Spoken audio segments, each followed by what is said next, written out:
Kei ngā tai e whā o te motu anei ngā mihi e papaki kauatu nei whati mai anō ki te ākau o Marae. Nō te wiki nei I tū ai tētahi o ngā porotihi nui rawa atu ki tēnei whenua. This week saw one of the biggest strikes in our nation's history, a mega strike that saw 100,000 public sector workers, ko ngā kaiako, ko ngā nehi, ko ngā kaimahi hauora, ko ngā kaimahi whawhati tata, walk off the job. Mārama ana hoki tā rātou karere.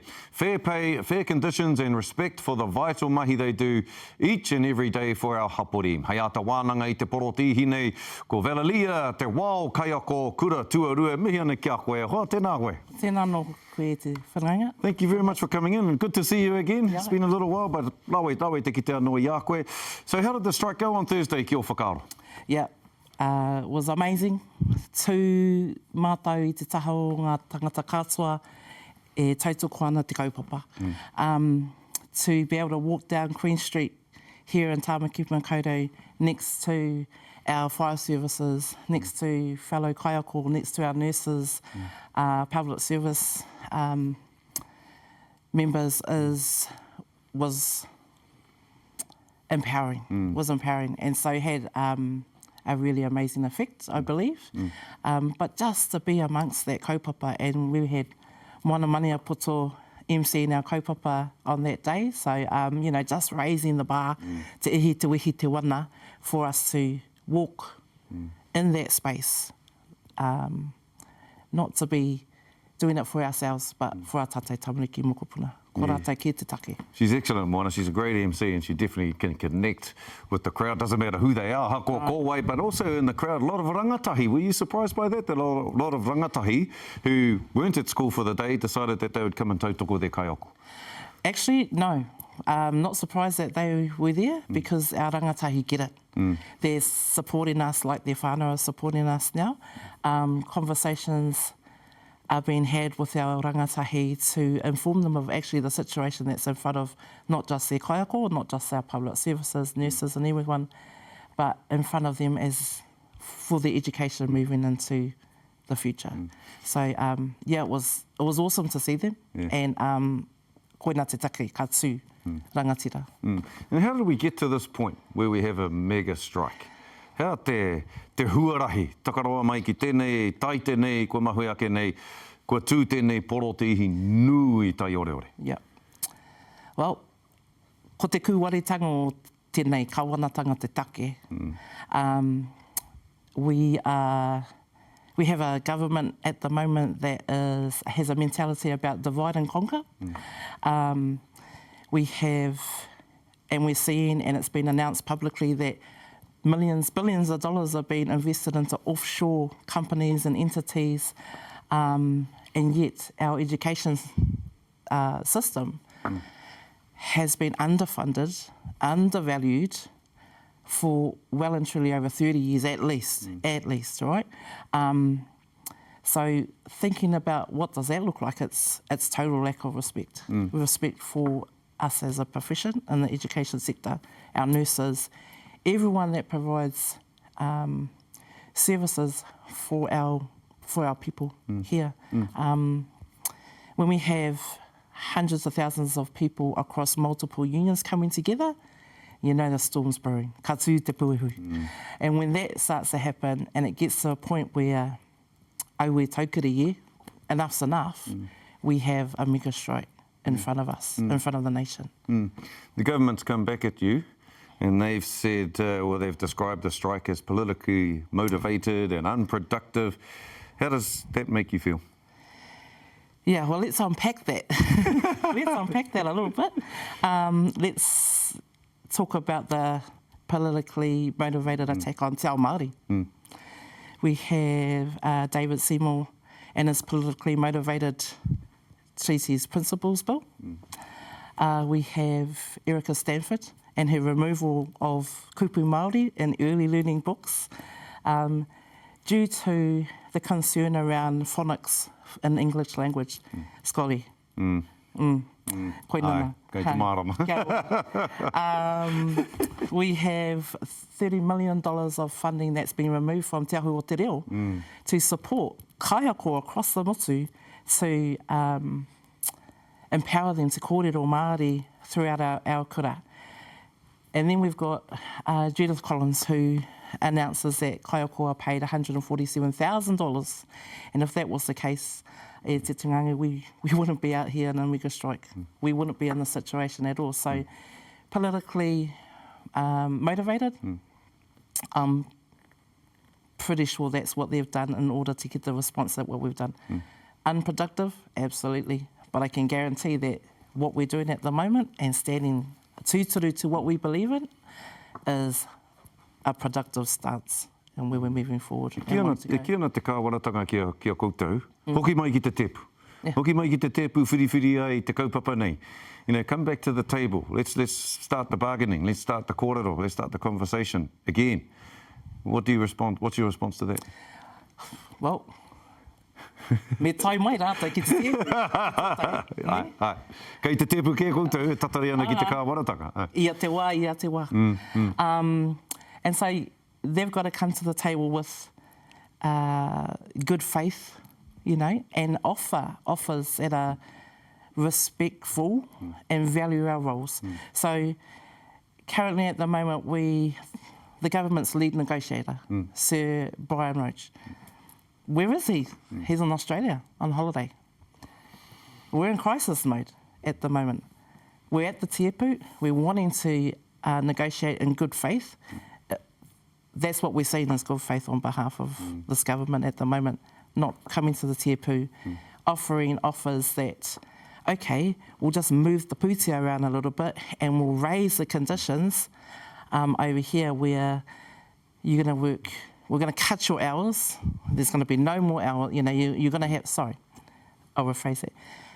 We're going to cut your teaching hours of time start and time finish, right? But we're going to extend it by a month and not pay you for that. I ēnei wā, tell me any kaiako that finishes, that checks in at 8 o'clock in the morning and finishes at 4:30 on the dot and then tools down. There is not a kaiako. Ka reo te moheo ki tētahi kaiako ko tahi, koera ngā haora mahi. I don't know any teacher that's their hours. Their hours are like pretty much 24/7. E hoi mihi ana kia koe. There's two words that really stood out for me while you've had your kōrero, and that's how empowering it was. The empowering it was for you guys on the strike on Thursday. So ka pai tēnā. And of course, te kuaretanga of this government. E mihi ana kia koe hoi te whakatakoto mai I ēnei kōrero. Hei a te whakaaro mā te katoa e mā takitaki ani a tāu e tēnei ata. Ka mihi kia koe e hoa. Kia ora. Kia ora rawa atu. Ngā manaakitanga. E te iwi e whai ake nei, the whānau picking up the pieces and trying to make a difference for their community. Kia mau tonu mai.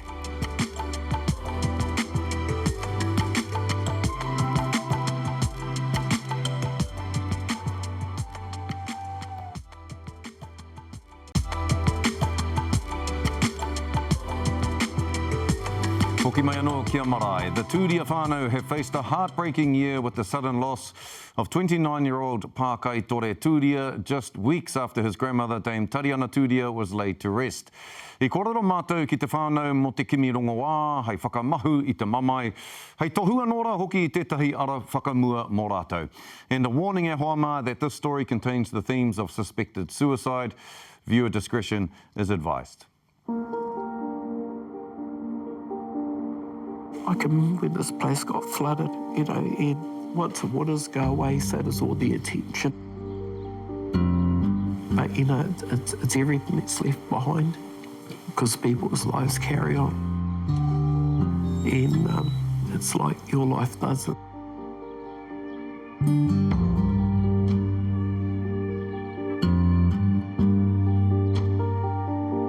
On the 26th of January, 29-year-old Pākai Tore Turia passed away.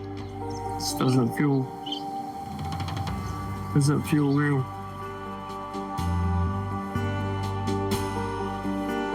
Less than a month after the Whānau had buried his grandmother, Dame Tariana Turia. Her final chapter couldn't have been scripted any better. She died here in this place that was her heart and soul, this marae, and surrounded by all of her mokopuna and her kits. You know, it just couldn't have been scripted any better. But, you know, like, man, I'd never, ever have imagined that we were going to be back here 3 weeks later with my own son.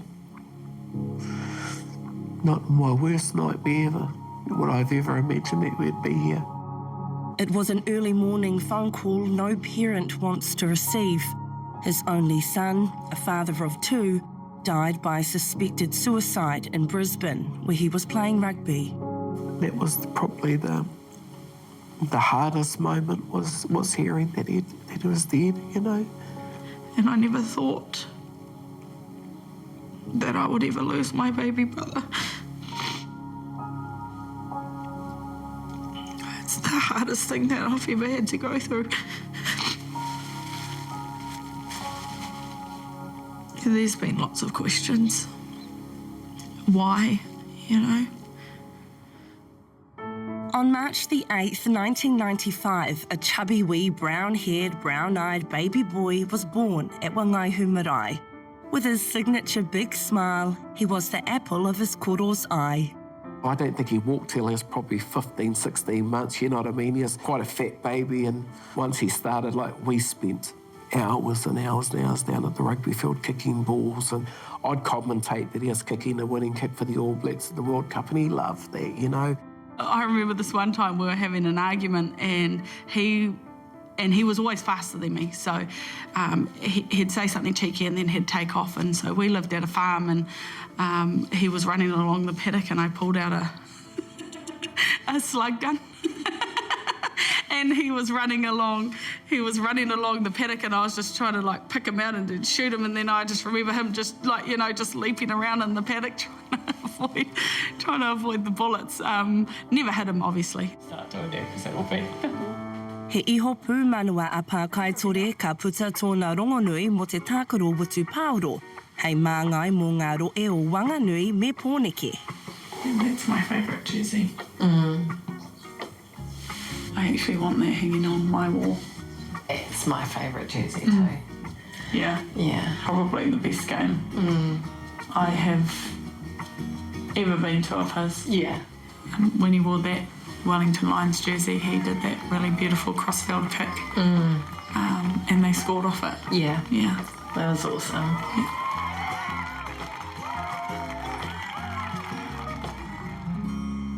He Whānau ka rangaranga, he tungane he tama I arohatia ai. Ka ngaroa Pākai Tore, ka rongo te Whānau ki te ngau kino o te mamai. When he died, you know, a big part of me died too, you know. And I've spent the last sort of 8-9 months trying to figure out who the new me is, you know, because it really sort of, you know, affects your confidence, and yeah, it just has a profound effect on who you are and your identity. Sometimes you think we've got such a strong family foundation. You know, Nan and Koro brought us up on such good values, and, you know, whānau ora, you know, we were always there for each other. And just to think, you know, what could have been the reason. And you have all these questions and you just want to know the answers. And I think in the end I just had to be okay with not knowing, because otherwise you can't heal if you just constantly live in that space. Could you have ever thought or pictured that Pākai would go down that path?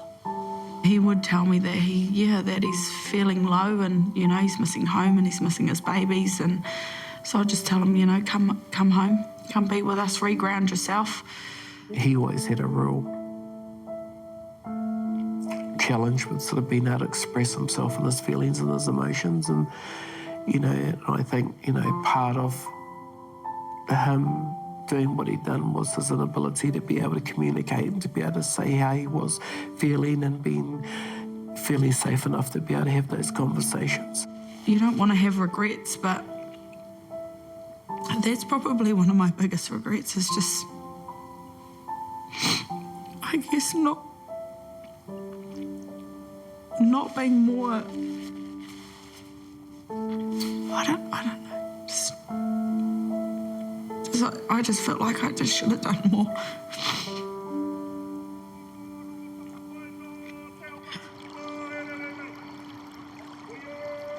Aotearoa has one of the highest youth suicide rates in the developed world. Rangatai Māori are nearly 3 times more likely to die by suicide than non-Māori. But Tai Karena is taking action. Unless you've been through it, then you don't really know, you know. But I don't know what the solution is. I just know we need to do something. Ka wakahaeretia e ia tētahi hikoe mahi moni mai te marae o Pūtiki ki te marae o Whangaihu.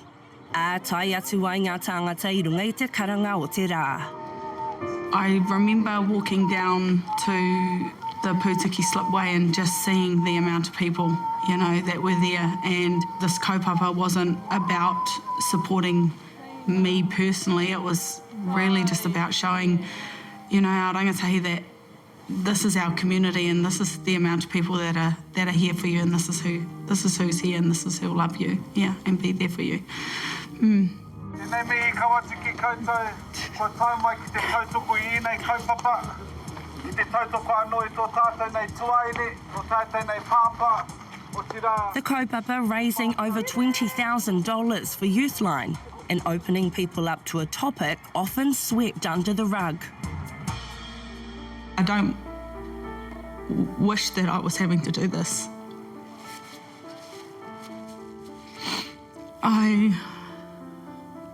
But because this has happened, it's so important that we do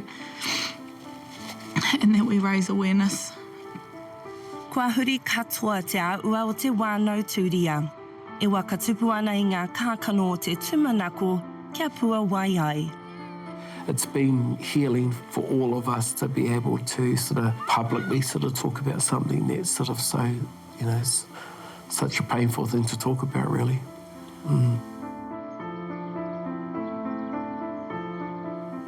If we can help one family, or if some person that happens to be watching this that have, you know, got feelings of you know, self-harming or ending their life, I really hope that, you know, that they can reflect upon the pain that's left behind. And that it might, you know, compel them to go and seek help, to find someone, anyone to talk to, you know, because, you know, as dark as the world may be today, you know, there is light. There is light.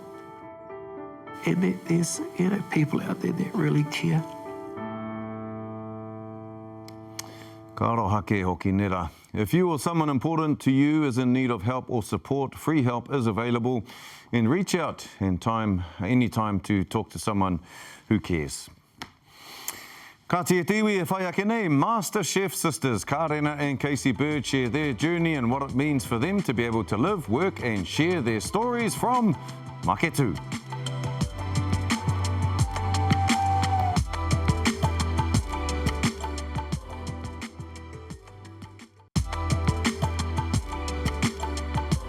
Nau mai anō, sisters Karena and Kasey Bird are known for their love of kai and storytelling across Aotearoa and the world. Me te aha, e pūmau tonu ana rāua ki tō rāua ūkai pō kia Maketu. With a new pop-up, Maumahara, they've come full circle. Tēnā rā koutou katoa, ko tau mai koutou ki Maketu. Ko mātou katoa ngā uri o Taipuratu. Ai, o tēnei whenua. Yeah, o tēnei whenua. So, I ngā wā o mua, ko tēnei whare, te, you know, te pautoko manua, te whatu manua o tēnei wāhi. And ko hoki mai mātou ki te tunu kai I konei hoki. Ai. E ono ngā priti kai mo tēnei noho. He kumara, he ika, he titi, he heihei, he wātukiri, he aha atu. He kūtai. He kūtai. Tētahi puruni, he kawakau ki roto hoki. He aha atu, yeah. Ai, kūtai, prawa. Ka ki te koutou a te pō. Ai. Ka tino ki te koutou. Ai. Ka tinua ki tēnei wharekai o taku auntie, ka haria ki tauranga I ara. Ko tētahi mahi ua kia maua, ko te kauti i ngā kai, like ia pō, kaore kore ka he te kauti. Anei ngā kōpaki miti, ko tētahi whare kai rongonui tēnei wāhi ko maketu pies, engari anei. Ko Karena and Kasey pies, ate pōnei. Ai. Ko tino wai Marae mātou kisi noho ki roto i tēnei āhuatanga Māori. Wai Marae ētahi wā, engari ko te mahi ua ka mōhio ngā tangata ka tō au mahi ki tō ake whare. Ko tēnei te tino o tēnei wāhi whaimahi hau. Anei te moana nui a toi. I mai te wako o te aroa ki konei ki maketu. He taupunga ki rarora. Ko tēnei wāhi ka tino rongo koe I roto I tā māua kai. Like, he ua kia māua kia waiho te kaimoana. Ai, he tino ua. Kaore he pānga ati ki te hoki mai, ki te moi I taku hoku ake moinga. Ia pō, te mahitahi ki te whānau, ka hui tātou ia ata, ki te kōrero, ki te whakarite. He tino wai Marae. Ko te atua nei, e hara tēnei te mahi.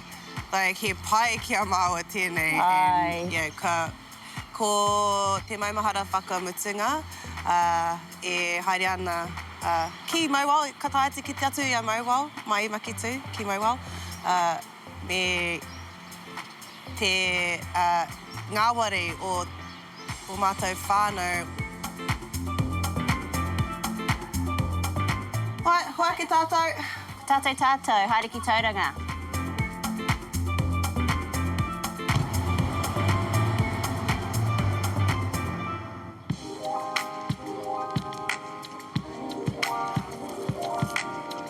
Yeah, ko te rohe tuatahi I tua maimahara Te whanganui a tara. ko te whanganui a tara.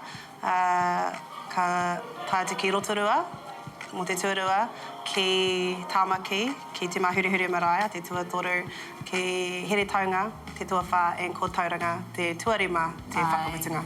Tōna nui ake I te kotahi mano ono rau kua tai mai ki maimahara I tēnei tau. He tino taonga te kai ki te hono I te tangata ki te tangata. Kei I roto I te kauta, te whānau no te marae. Ko tātou katoa e mahi ana ki te hāpai, I te hāpai o me te whakautu te mana o te kai, me te mana o te ringawera. Ai. Yeah. Koera te taki ka pera ai ngā tipu, he oriti ki te noho ki te wharekai. Ka noho tahi tātou ki roto I tēnei whare.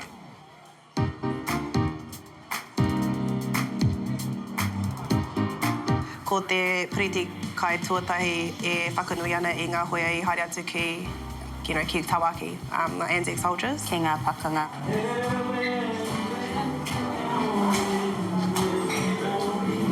Ko te priti I Whanganui, he party to karate, ka tai mai te tānea Bex ki te waiata o horere te tangata, like, Karikoa. Karikoa. E he whea ko tino Māori tērā. Ai, te party te karate. Te party te karate. And is this the next one? Oh, yeah, that's the next one. Ko taua preti kai whakātu ana I te whea ko tō maiwa mama I ngā taukimiri. Koera te tukinotanga I Pākirunga iaia te horoi I tana waha ki te hopi iaia e kōrero Māori ana me te patui o nā ringa. Ai. Nō reira ka whāngai I te hopi ki a rātou. Yeah. Engari he palate cleanser hoki tērā priti kai.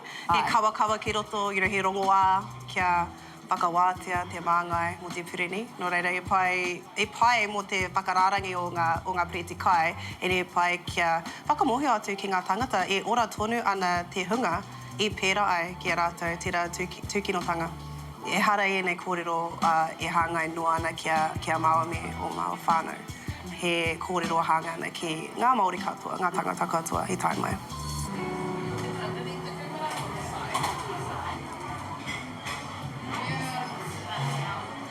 Ko te preti kai whakamutunga e kōrero ana mo te kumara, tērā whakatauki. Kaore te kumara e kōrero mo tōna kireka. Kua tino tau tērā toka ki roto I te ngākau o te Māori.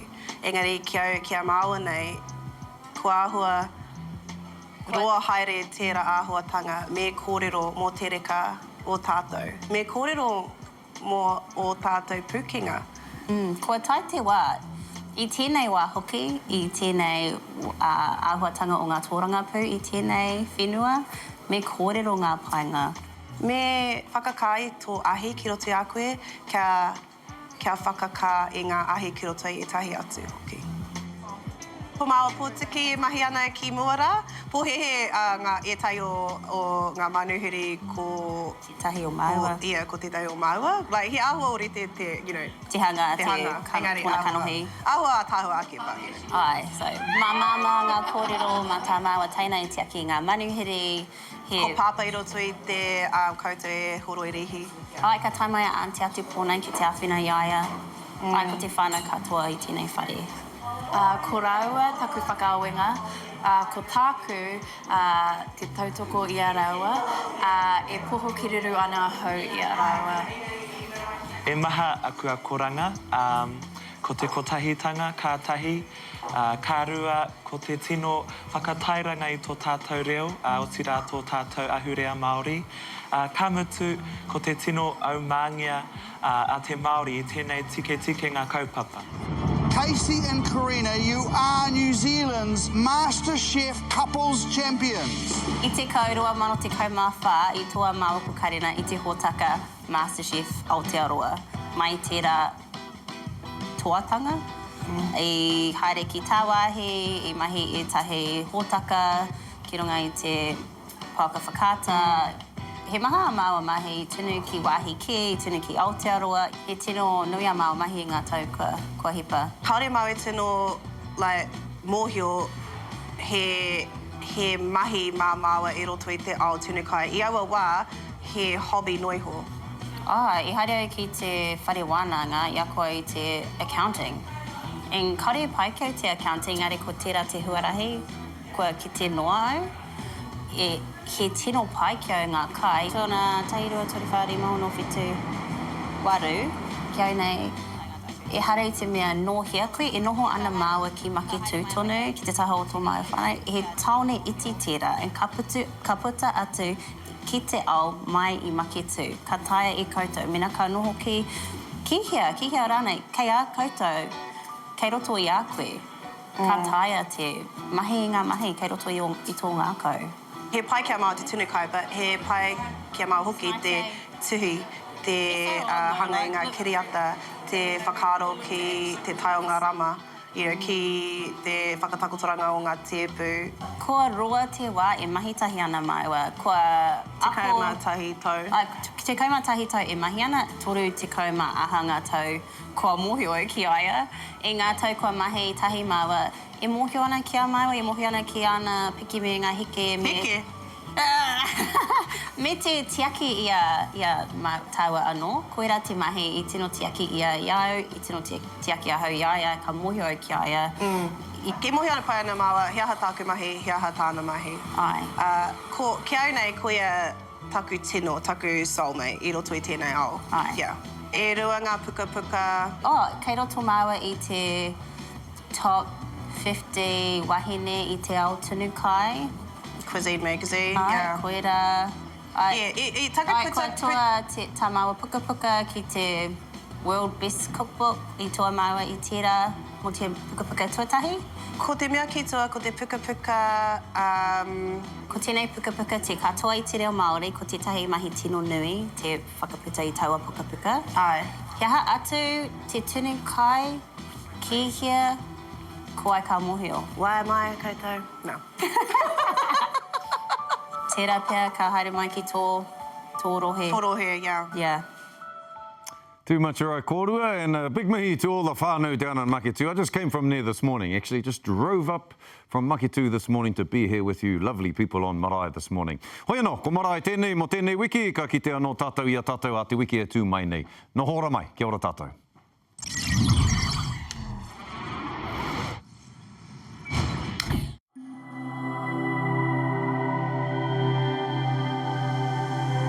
Ko te reo, te take.